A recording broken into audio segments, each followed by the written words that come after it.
magic, myth, prophecy, and a young military trainee getting ready for battle. Introducing the first installment in MD House's End Times Convergence saga, Crossroads of Awakening Memory. This is an adventure fantasy that's been called the auspicious beginning of what could be a truly breathtaking fantasy saga by Kirkus Reviews. Crossroads of Awakening Memory introduces a, shall we say, a very reluctant hero, Rayne Barrett, did I say that right? Barrett, thank you. As he unravels an ancient secret and he's navigating this world that's filled with dragons and talismans and interdimensional travel. OMG, MD. We have a lot going on in the book. Welcome to the show. Thanks for joining us. Thank you for having me. All right, let's start by unpacking this because, this is the first book in a very expansive universe, and it interweaves aspects of fantasy and myth and legend and lore and religion. Can you set the stage and tell us what's going on in your book? Yes, there is a lot going on here. I expect this series to be probably 5 books. So we're building, and in the first book, we're introduced to part of one world and part of a second world and a third world, and there will be at least 4. And the series is called the End Times Convergence. So there is a religious aspect to this in the sense that a lot of people feel like we are in, quote unquote, the end times, that the end is near, whatever that means to them. And we're going to tell a story where multiple planets are converging on the same end times together at the same time. And we're starting on a planet where you see a typical fantasy environment. Here's a medieval technology, young soldier learning to use a sword, finds out he also has some magical ability, and he gets thrown into some conflicts that are just starting there, and he's not sure what to do, how to do it. He has some help. That's great. All good heroes have some help along the way, at least at some point, right? And then they discover this key to the crossroads that have been asleep or not active for a long time. And these crossroads are portals to other worlds. And he's able to utilize this key to travel, in this case, to Earth and to modern Earth. I do not do time travel, so we're not doing any sort of time travel here. He's traveling to modern day Earth. So we're going to mix technology in there as well. And it's interesting. I've had people look at the cover and say, oh, Awakening Memory. Will this book help my memory? And the answer is yes, because reading is good for your memory. That's a great way to look at it. I like that answer. But that does evoke that sense of, hey, this is a book on memory. But we introduce as well the crossroads having started to awake several decades ago. And there's a group of, and this was a fascinating story for me to tell, because when I was growing up, I loved World War II history. And so in middle school, I devoured World War II history books. The middle school library, I think I read all of them. And I loved fantasy as well. And in this story, we have 80 years in the past, we have a group of German soldiers, part of a Panzer unit, a Panzer tank unit in the German army in World War II, that discover one of these keys and one of these books that go with it on Earth, and they're accidentally transported to this other planet called Tenris. And they live there for the next 80 years, and they actually try not to reveal too much of their technology. They're not fans of Adolf Hitler. They're not fans of taking over the world. They don't believe that they should be promoting a quote unquote perfect man or perfect society and force everybody to comply with their view of how things should work. They just pretty much try to stay to themselves, become hermits. And before the story starts, some of their progeny, however, would like to take advantage of that technology, would like to take over the world and make it better, quote unquote, right? Which is what, in theory, Hitler said he was trying to do. And they split off, they rebel. And one of the early conflicts that this soldier gets involved in is these soldiers attacking his homeland. And they've never seen this kind of technology. They have no idea what's going on. But then he starts to travel to Earth and he sees things he's never seen before.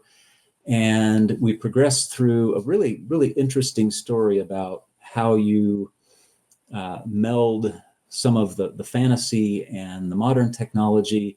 We then throw dragons into the mix that come from a third planet, which is also providing war griffins that are being brought to the planet by an evil ruler on a different continent of Tenris. So we got lots of conflicts going on, and that's a challenge, of course. It's a challenge for me as a writer to keep everything straight and make sure things not only make sense, but flow in an interesting, understandable way for the reader. I want the reader to be able to understand this and follow it. And in fact, I'm knee deep, hip deep, shoulder deep in book 2 right now, working on draft 2 of that book, getting ready to send that off to the editor. And because it has expanded so much, it's, I really have to be careful. I've got people in the right place. I'm using the right names. Yeah. And everything is understandable. I don't want to throw too much at people at one time, but what a fun story to tell. And there is a religious element to it as well. He's hooked up with some folks that do believe in God, and they believe they have encountered the same God on these other planets, which makes sense. If you're doing an end times convergence of multiple planets, you'd think they would be associated with the same God. And he's questioning all of that, and he doesn't quite understand it. And how do I know this is real? How do I know it's true? And I think most people go through that sort of process, right? Whether it's when they're young, or maybe it's when they're a little bit older, and they start to have doubts, and they say, well, I don't know that I can square these things with these things that I see. And there's a process to getting through that. So that's fun to work with as well. And of course, I want this to be a useful book for people. I want it to be entertaining and enjoyable, but I want it to be thought-provoking and useful on a number of different levels, including a spiritual level.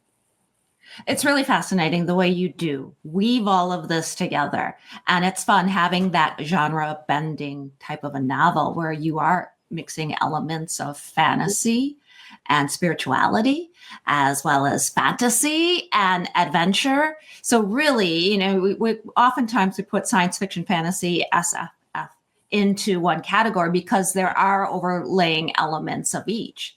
And I really appreciate the fact that you're kind of just pulling this all together from a pragmatic point of view. How do you build your worlds? Are you keeping track of them in some kind of a world Bible where you're putting all of the information into a document? Do you use vision boards? Are you visual? How do you just, keep it all together?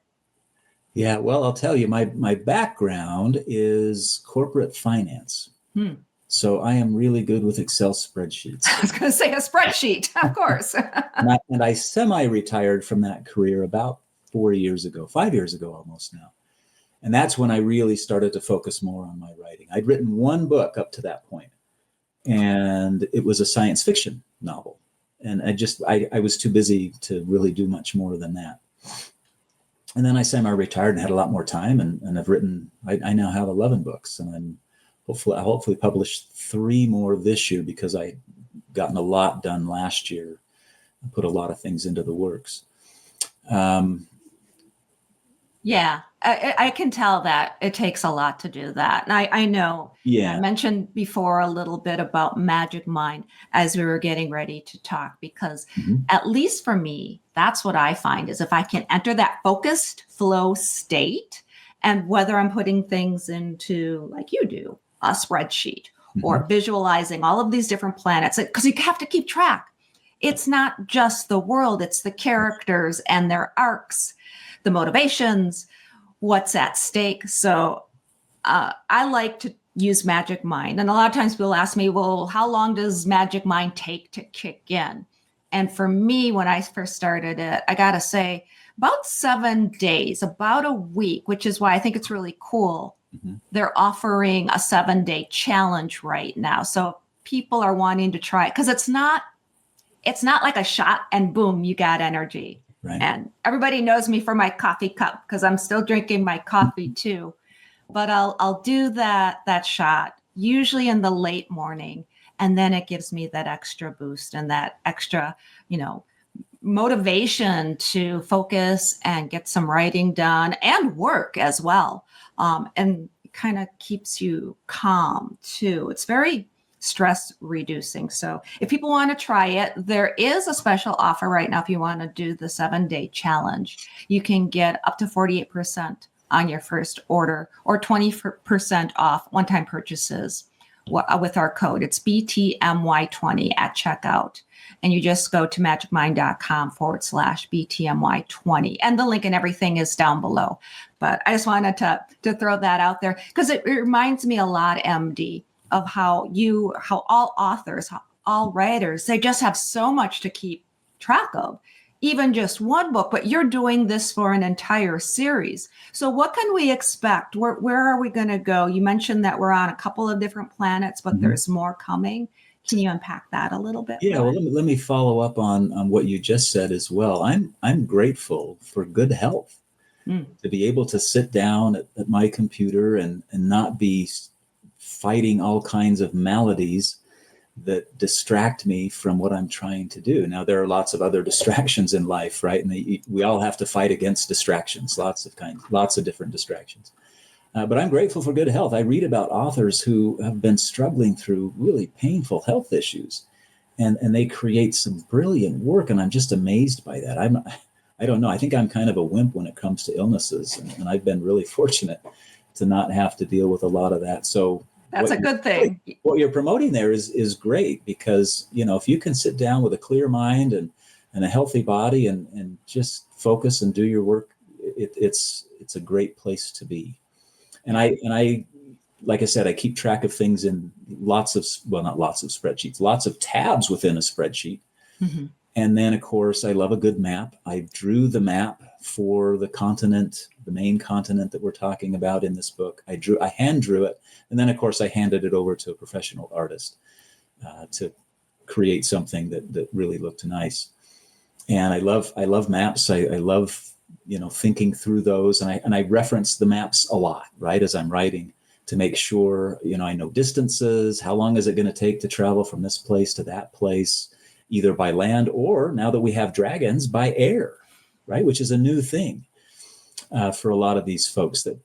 So on this planet Tenris, they don't have dragons, they don't have griffins, they don't have anything. They don't travel by air, and so things like airspace, the concept of airspace and how you would have to defend your airspace doesn't compute with them, because they've never had to deal with it.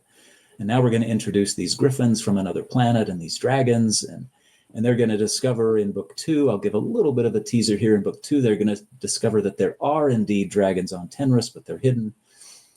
So all of these things will start to come out. But it's a lot of fun. I like keeping track of it in one sense. In another sense, I don't, right? Because it is a hassle. But it's also really interesting, and it helps me keep the story moving in the right direction. I've already discovered a couple of things in book 2 where I've had to go back and change some things, because this character was at the end of book 1 was over here. They can't be having this conversation over here right now. So I have to go back and change that and make sure I'm on track. Yeah, because if you don't do that, your readers definitely will. It's amazing how readers can pick up and remember all of that. Can you tell us a little bit more about Rayne? Introduce us to him as a character. Yeah, so he starts out at about 15 years old, almost 16. He's training to be what's called a council guardsman in this place called New Haven. And it's a very peaceful place. They haven't had any conflicts to worry about for decades.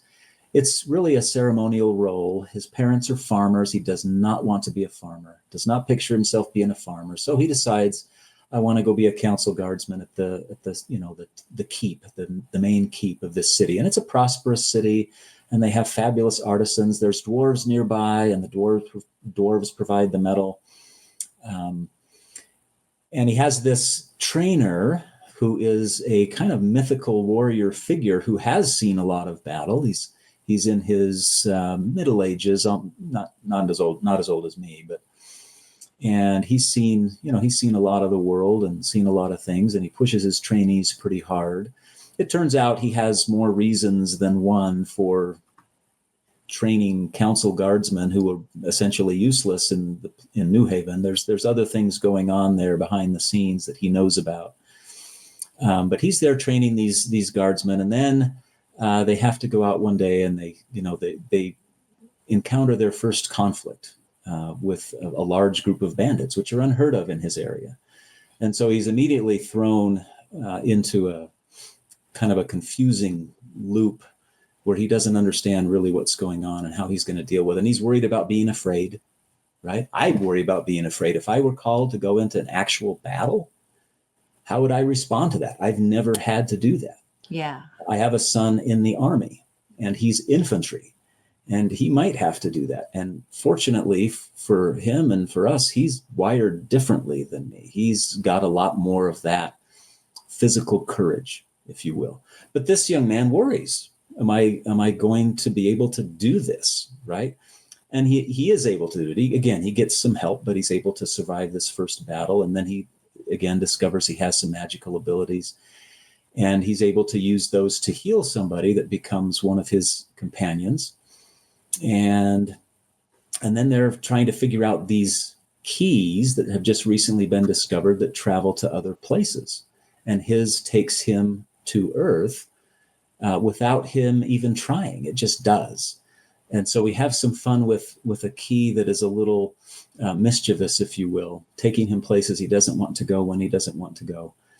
But he gets to discover Earth. He gets trapped there for a while, and the key doesn't work. He can't get it to do what he wants it to do, and he's trapped on Earth, not speaking English, not knowing how anything works, seeing these monsters that carry people in them that have wheels and headlights. But he doesn't know what to call those, right? They're monsters to him. He thinks they're monsters. And that's a lot of fun to go through that. But then he makes some friends and he starts to learn English. And I'm cautious about those sorts of things too, because as a reader, I pick up on those things, right? But wait a minute, he speaks this language and they speak this language, and now they're having this conversation. We start to work in the Germans too. And we've got to have a translator in this situation, right? And so I try to be careful about that sort of thing as well. So again, I don't lose the reader. I want it to be an easy experience so that they can enjoy the story. Yeah, being able to immerse yourself in it without getting caught up in little details and impossibilities. I'm curious about the dragons, because everybody loves dragons, right? Can we meet your dragons? Tell us about them. Are they smart dragons? These are very intelligent dragons. They can link with a human so that when they're touching, they can communicate telepathically with that human. They have their own language. They have their own histories. So they have a written language as well. And they have some magical abilities that are enhanced when there's a bond with a magical human. So we get to have fun with that. So you have a dragon that can do certain things on its own. You have a human that can do certain things on its own. You put them together, they're both magical, and then they can do some additional things. And so I'm having a lot of fun with the dragons. They have their own personalities. They are essentially characters in the book because of their high intelligence. That's a lot of fun. And they're not as large as some of the mythical dragons, right? So they're not going to be 3 stories tall or anything like that. They're going to be, how did I say it? They were probably, 4 or 8 times the size of a regular horse. Okay. Right. The size of a drake for any of the Dungeons and Dragons people out there. Smaller, a little smaller. Yeah. That's a good way to put it. Yeah. And then how does the magic play in? So on some planets, there is magic. On some planets, there's no magic. Is there magic just all over in the universe, and people either tap into it or don't tap into it? How does your magic that's going to be interesting, especially as we talk about Earth, because I don't know anybody who can use magic, right? I mean, but technology is magic to some degree, right? And of course, Rayne goes to Earth and he sees these things, and he's in his mind, he's seeing lots and lots of magic. However, as we move through the series of books here, we're going to see some awakening here on Earth as well. People discovering that, there are some magical abilities that we just have suppressed because we don't need them. Or in some cases, because we have suppressed them or exterminated them, right? And that's one of the things that has happened on his planet as well. People afraid of others that can use magic. And so they don't, they drive those people out, or in some cases kill them. So we'll get to explore that a little bit as well, how the magic works and how it's going to expand, because you're right. It would, if it exists in one place, it would exist everywhere. The question is how and who can access it. Right. And I love the way you talk about, the whole idea of awakening memory, and how people ask you, is it about awakening my memory? I'm kind of curious, MD, What did the writing process awaken in you? Was there anything that you discovered about yourself as you were writing this book?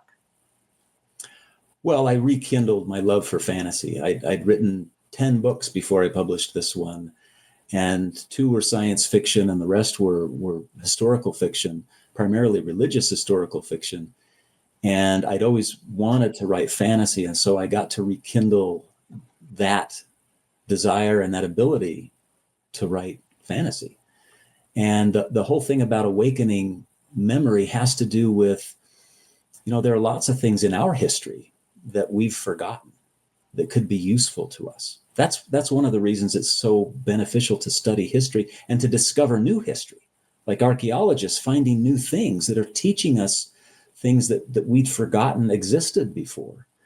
And that's why that title was useful to me. The title of the second book is going to be Slivers of Ancient Solace. Ooh. Slivers of Ancient Solace. So again, we're going back to the past. What is happening? What are we learning from the past that's starting to awaken and teach us some of the things that we've maybe lost sight of? Does that make sense? Absolutely. And it just makes it that much richer of an experience too, when you're pulling in the historical aspects of it. I think you're right. I love history. I love ancient history. I even love, I'm just immersed in the idea that, or what LIDAR technology is revealing. Oh, yeah. It's amazing. We're seeing that in Central and South America. They were much more advanced. They had these entire city type complexes, but not a city in the way we think of it. And it's really something that takes you a little bit off kilter when you realize, wait, the way we imagine society forming and building up in a city, like we've seen in other areas of the world, it didn't happen that way. And I think stuff like that, especially as you describe your different worlds and what you're doing in each, and all of them having characters and people that see things differently, it just underscores how realistic and how relevant that is in our own lives. Oh yeah, there are civilizations from the far distant past that were a lot more technologically advanced than we give them credit for. And we're discovering that through some of these new technologies like LIDAR. And through some of the archaeological work that's going on. I remember back in the 1960s or so, a lot of biblical scholars believed that King David from the Bible was a myth. He was just part of a mythical construct to tell a bunch of stories that might be useful to people, right? And fast forward to now, much more has been discovered, and now they know that yes, indeed, David was real, because all of these other kingdoms that we've found evidence of around that area make mention of King David and of their interactions with him. So we know now that these things were real, they existed, and we didn't know that before. So we have to be careful with history, because not everything you read, especially on the internet, is true, but there's a lot there for us to glean useful information from. Yeah, absolutely. And I think you're right. You do have to be careful, because I think it's amazing to wonder and imagine what things were like in the past. But there's a lot of people that sometimes put a little bit too much into it. And next thing you know, we've got ancient aliens and things like that. Maybe that's true, but I don't know. I'm curious about, as a writer, as somebody who's written so many different books Mhm. and is now, I would say, a prolific writer, what kind of advice or tips do you have for somebody who is honing their own writing craft? Well, you have to stick to it, and it has to be something you really enjoy doing. If you, I mean, a lot of people say they want to write a novel or whatever, right? But they just don't enjoy writing. And it's hard. It's not easy to sit down and write and then edit again and then edit again and edit again. A lot of people just don't enjoy that at all. And that's fine, right? You find something you enjoy and do that or get good at that, right? But you need to really persist at it um, and get help from others, right? There's lots of other people that can give you advice on how to approach it. They can look at some of your writing and tell you, give you advice on what things you might want to change or improve. And then you need to read a lot yourself as well, right? You need to get a good experience in how others have written, particularly, very successful authors. That's not always the case, right? So, for instance, we all know the Hunger Games series, right? And I read those books, those original books, very good books. And the movies, of course, were super popular, made tons of money. And then they decided we're going to go do like what was it, a prequel? Yeah, the And, prequels. and they slapped together a book. And I've read the review. I haven't read the book. I've read the reviews on the book, and almost without exception, they're like, this is a really terrible book, right? It just wasn't done carefully. They just slapped it together because it's a huge franchise and they knew they'd make a bunch of money. So I'm obviously not in that situation. I don't have a big franchise, a big name.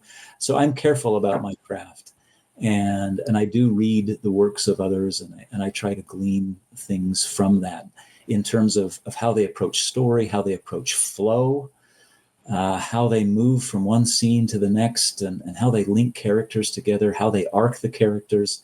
Though you have to pay attention. It's like learning a language. I learned Spanish when I was younger, and I was living in a foreign country as a missionary, and I had to learn Spanish, but I also really focused on it. I listened closely to people. Why did they use that word construction? I hadn't heard that before. Why did they do that? And then I would learn it, but I had to really pay attention. A lot of people around me that were learning Spanish they just wanted to learn enough to get by, and that's what they did. Mhm. I wanted to learn it really, really well. And I got to the point where I spoke it essentially perfectly. And I had a natural accent. So that worked out really well. But you have to really pay attention. Does that make sense? Oh, absolutely. Great advice. So, okay, we got more books coming out. You've got a lot going on, MD. Can you tell folks where they can go to find more about you, find your books? Give us your details. Yeah, my website is mdhouselive.com. MD House was taken and I didn't want to pay for it. Pay to get the URL.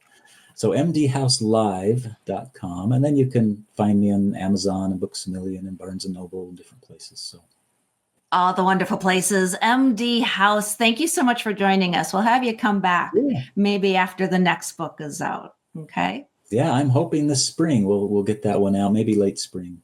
All right. Sounds good. And thank you, everybody, for being with us here as well on the Books That Make You show. You can find us on our website. It's booksthatmakeyou.com. Discover more amazing authors like MD House, and you can sign up for the Webby Award-winning Books That Make You newsletter. You can also find us on Facebook, Instagram. Please also subscribe to our YouTube channel. Leave some comments. Give us a like. Ring the bell for notifications, all that jazz, because it really does help the channel grow. And please do not forget to check out the Magic Mind Challenge and just see 7 days. See if it enhances your creativity and your performance and that flow state we talk about, especially as writers and creatives. There's a lot of real science behind this too. Safe ingredients, third-party tested, organically grown mushrooms in California, lots of good stuff. And they have that limited time offer, gets you 48% off your first subscription or 20% off a one-time purchase with the code BTMY20 at checkout. Claim it at magicmind.com/BTMY20. Link and all that stuff is in the description. Until next time, all of my bookish buddies, please enjoy all of the books that make you exactly who you are. Books make you hope. Books make you dream. Books make you laugh. Books make you scream. This is the Books That Make You show, discussing books with authors and experts, unraveling the inner pages of all the books that help make us who we are.